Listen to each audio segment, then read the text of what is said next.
scared to go to therapy because they think it's someone sitting in a chair going, you suck. But it's not. It's you in a chair going, I suck.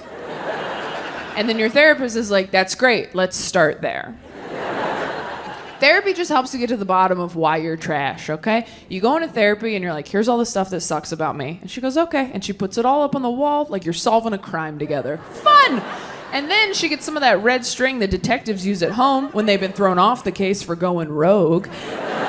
And she starts connecting each crappy thing about you to each one of your corresponding childhood traumas.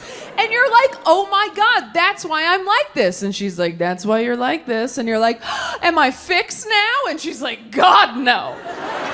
No. You're like, well, what do I do now? She's like, well, you keep coming back in here every week with your credit card. And you're like, what? Well, will I ever be fixed? She's like, I don't know, bring your credit card. Yep. Therapy can sometimes feel like your therapist is connecting the dots like a true crime podcast. And no, I'm not trying to solve my clients' mysteries. And I promise mostly not to keep you in therapy just to swipe your credit card. But this does touch on something really important. A big part of what I do in therapy is psychoeducation. I want my clients to understand why their brain does what it does, why certain thoughts stick, why anxiety shows up the way it does, why certain behaviors make it better or worse. Because the goal isn't for me to be the expert forever.